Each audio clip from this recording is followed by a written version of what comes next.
प्रिय आत्माओं, आज मैं तुमसे तुम्हारे हृदय की बात करने आया हूं। तुम में से हर एक के पास कोई न कोई सपना है, कोई बड़ा, कोई छोटा। लेकिन बहुत से सपने केवल सपने ही रह जाते हैं। क्यों? क्योंकि तुम में ताकत की कमी नहीं होती, विश्वास की कमी होती है। तुम्हारा सबसे बड़ा शत्रु बाहर नहीं है, वह प्रतियोगिता नहीं है, वह परिस्थिति नहीं है। वह तुम्हारे भीतर बैठी वह छोटी सी आवाज है जो कहती है, मैं नहीं कर सकता।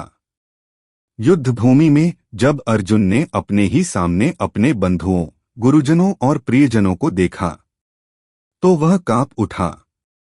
उसने मुझसे कहा, माधव, मैं यह युद्ध नहीं कर सकता। लेकिन मैंने उससे कहा, अर्जुन उठो, तुम इस क्षण अपने आप को नहीं, अपने आत्मबल को देखो। तुम्हारे भीतर अनंत शक्ति छिपी है। आज मैं तुमसे भी वही कहता हूं। उठो, तुम रेंगने के लिए नहीं, उड़ने के लिए जन्मे हो। लक्ष्य श्रोताओं को यह समझाना कि उनका मन ही उनकी सबसे बड़ी ताकत है। तुम्हारे विचार बीज हैं और तुम्हारा जीवन उस बीज से उगा हुआ वृक्ष। यदि तुम भय, आलस्य और संदेह के बीज बोओगे तो असफलता का वृक्ष उगेगा।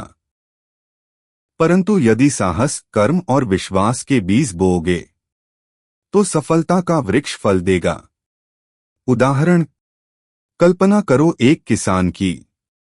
यदि वह बीज बोने से डरता है, यह सोचकर कि बारिश आएगी या नहीं, तो क्या उसे कभी फसल मिलेगी? नहीं। इसी तरह कई लोग जीवन में अवसरों को टालते रहते हैं क्योंकि वे पूर्ण समय की प्रतीक्षा करते हैं। पर पूर्ण समय कभी नहीं आता। कर्म ही समय को पूर्ण बनाता है।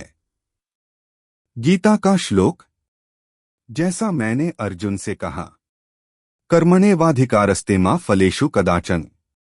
तुम्हारा अधिकार केवल कर्म पर है, फल पर नहीं। इसलिए पूरे समर्पण से कर्म करो। फल अपने आप तुम्हारे चरणों में आएगा। लक्ष्य श्रोताओं को साहस और धैर्य सिखाना। जीवन एक युद्ध भूमि है। हर दिन तुम्हें नए युद्ध लड़ने पड़ते हैं। तनाव, प्रतियोगिता, आर्थिक समस्याएं, रिश्तों की कठिनाइयां। लेकिन याद रखो, कोई योद्धा जन्म से शक्तिशाली नहीं होता। शक्ति संघर्ष से बनती है। उदाहरण, एक तलवार तभी चमकती है जब वह आग में तपती है और हथौड़े से पीटी जाती है। इसी तरह कठिनाइयां तुम्हें नष्ट करने नहीं, गढ़ने आती हैं। अर्जुन के सामने भीम का योद्धा खड़े थे, पर मैंने उससे कहा, शत्रु के आकार को मत देखो, अपने आत्मबल के आकार को देखो।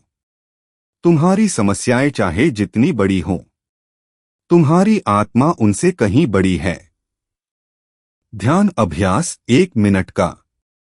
अपनी आंखें बंद करो। अपने सबसे बड़े भय की कल्पना करो। अब कल्पना करो कि तुम उसे जीत चुके हो। उस विजय का अनुभव करो। वह शक्ति तुम्हारे भीतर पहले से है। लक्ष्य व्यावहारिक कदम देना जो लोग तुरंत अपना सकें। मेरा संदेश केवल प्राचीन समय के लिए नहीं था। सत्य कभी पुराना नहीं होता। गीता का ज्ञान आज भी उतना ही प्रासंगिक है जितना कुरुक्षेत्र में था। सफलता के 4 चरण। 1. स्पष्टता, क्लैरिटी। तुम्हें यह स्पष्ट होना चाहिए कि तुम क्या चाहते हो। अर्जुन नहीं जीता क्योंकि उसने सभी से लड़ा। वह जीता क्योंकि उसने लक्ष्य पर ही ध्यान रखा। 2. अनुशासन, डिसिप्लिन। तुम्हारी आदतें तुम्हारे भविष्य का निर्माण करती हैं।